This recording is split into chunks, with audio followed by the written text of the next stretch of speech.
By early October 1940, something unthinkable happens. German bombers cross the Channel with almost no resistance. RAF squadrons in southern England are nearly gone. Some retreat north to survive. Others are simply destroyed. For the first time in the war, Germany controls the skies above southern Britain. In the summer of 1940, Britain faced the most dangerous moment in its history.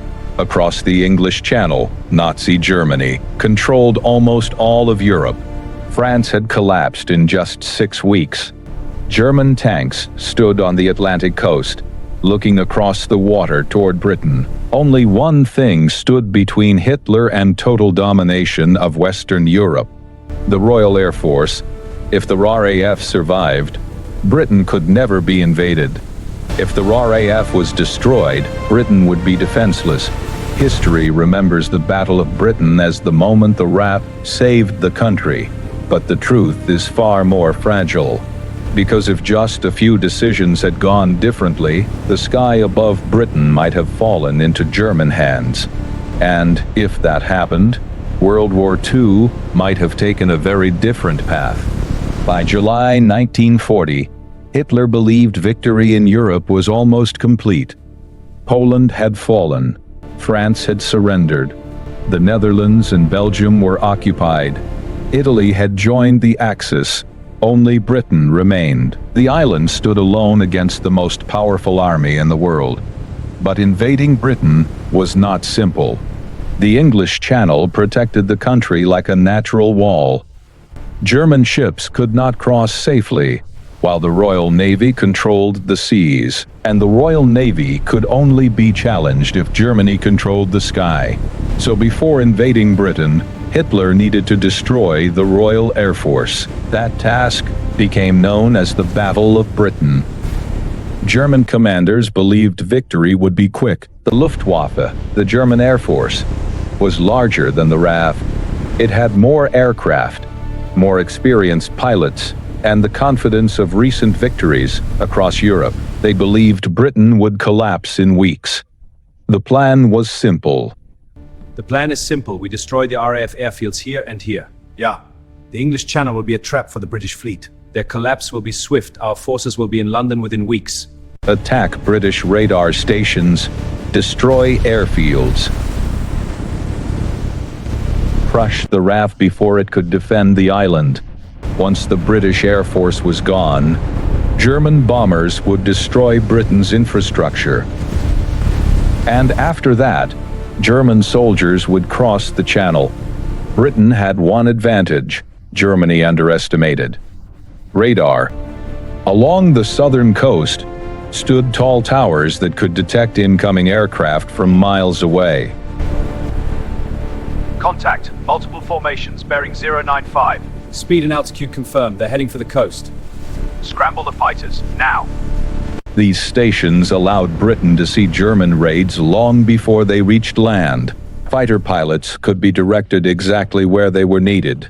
Bandits approaching Dover at Angels 1-2. Scramble all fighters. Vectoring to Grid Charlie. Enemy speed 150. Roger. Pilots, engage at will. Protect the homeland. This system meant the RAF never wasted aircraft searching for the enemy. They knew where the enemy already was. Radar formations confirmed. Channel crossing imminent. Vectors plotted. No wasted searches. Scramble interceptors. Guide them in. Bandits in sight. Engaging. It was one of the most advanced defense systems in the world. And it was the reason Britain survived the early weeks of the battle. 1940. Britain's radar network scans the Channel, detecting the enemy far out at sea. Spitfires are Harrisburg, defending their homeland. In July 1940, the skies above southern England filled with aircraft. German bombers crossed the Channel daily. RAF fighters rose to intercept them. Dogfights exploded across the clouds. Pilots twisted and dove through the sky at terrifying speeds. Every day planes were destroyed. Every day pilots died. But Britain held the line, barely. Summer 1940. After the dog died. But Britain held the line. In formation, Spitfires and Hurricanes defended the skies. In real history, something important happened in September 1940. Radar confirms large formations over the channel. They're heading for the airfields. Scramble all fighters. German bombers accidentally hit London. In response, Britain bombed Berlin. Hitler became furious. This outrage will be avenged! They will pay for every bomb! My feel the damage is severe. As we strike back! Instead of continuing attacks on RAF airfields, he ordered the Luftwaffe to bomb British cities. The strategy changes now. We target their cities, London, the heart of their empire. Bomb them into submission! My Führer, the routes are set. The bombers will be over London by nightfall. This decision became one of the greatest strategic mistakes of the war. The attacks on airfields yield slow results. We shift to the cities. It will shatter their morale. But this decision diverts from military targets, a grave miscalculation that allows Because when Germany stopped attacking RAF bases, the British Air Force recovered. Airfields were repaired, new pilots arrived, aircraft production increased, and the RAF survived. In 1940, Britain's factories surged to life, building the aircraft that will defend her skies. The Royal Air Force patrols the coast, a symbol of renewed strength and hope. But in this timeline, that mistake never happens. The attacks on RAF airfields continue. We avoid London, striking at their fighter command. In this timeline, the Luftwaffe maintains its focus in invade targets. German commanders remain focused on their original objective. Destroy the RAF, nothing else matters. Cities are ignored. Factories are secondary. The strategy is clear. Eliminate the RAF. Nothing else matters. Target their airfields and radar. Destroy their ability to fight. Every bomber is directed toward one target. British airfields, radar stations, aircraft factories, fuel depots, anything connected to the RAF. Day after day, the attacks continue. The pressure becomes unbearable. RAF pilots fly multiple missions every day. Some barely sleep. Many are wounded but continue flying. Young pilots with minimal training are rushed into combat. The losses grow worse every week. Experienced pilots are impossible to replace quickly. Aircraft can be built in factories, but skilled pilots require time. And time is exactly what Britain does not have. By late September, several key RAF bases are destroyed. Runways are cratered. Hangars are burning ruins. Aircraft are destroyed on the ground before they can take off. Radar stations along the coast are damaged repeatedly. The detection system begins to fail. German bombers sometimes arrive without warning. Fighter squadrons scramble too late, or not at all. The sky begins to change. German aircraft appear more frequently. British fighters appear less. By early October 1940, something unthinkable happens. German bombers cross the Channel with almost no resistance. RAF squadrons in southern England are nearly gone. Some retreat north to survive. Others are simply destroyed. For the first time in the war, Germany controls the skies above southern Britain. With the RAF gone, Hitler finally approves the invasion of Britain, Operation Sea Lion. Thousands of barges gather along the French coast. German soldiers prepare to cross the Channel. The Royal Navy remains powerful, but without air cover it faces a terrible problem. German aircraft dominate the sky. Every British ship entering the Channel will face constant bombing. Still, the Royal Navy prepares to fight, because if Britain falls, the war could be lost. In late October 1940, German artillery opens fire across the Channel. Moments later, aircraft swarm the skies. Bombers attack British defenses along the coast.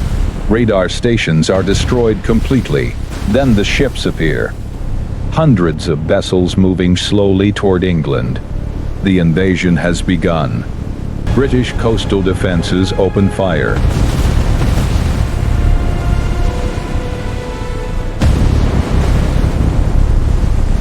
The first waves of German soldiers reach the beaches. The fighting is brutal. But Germany has one advantage: total air superiority. German aircraft attack every British position they see. Tanks roll ashore. Engineers clear obstacles. More soldiers arrive. The beachheads expand. Within days, German troops push inland. British forces fight fiercely. But without air support, they are constantly exposed. Say time for fight! German aircraft destroy bridges. Railways are bombed. Supply lines collapse. Every British movement is visible from the sky, and every visible movement becomes a target. As German forces advance toward London, panic spreads across Britain.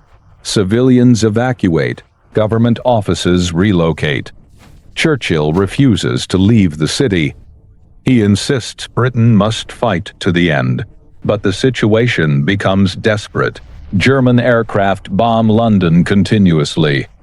German troops approach the outskirts of the capital. For the first time in centuries, the British homeland faces conquest.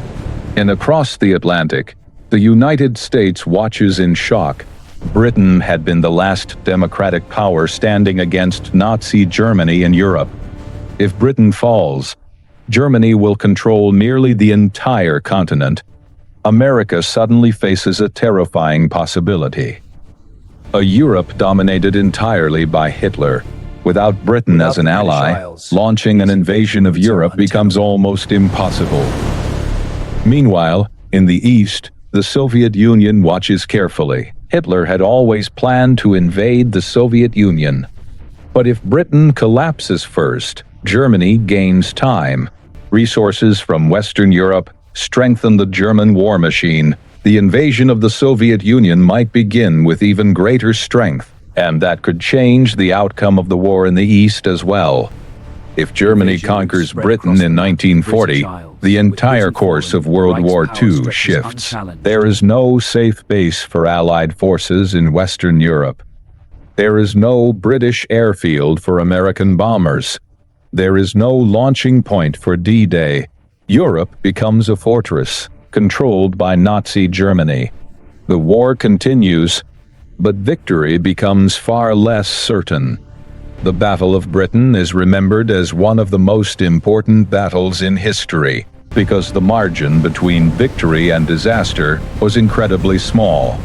A few hundred aircraft, a few weeks of recovery, a single strategic mistake by Germany. Those small factors allowed Britain to survive. But if Germany had continued attacking RAF bases, if the Royal Air Force had collapsed, the sky above Britain might have belonged to Hitler. And once a nation loses the sky, it can lose everything.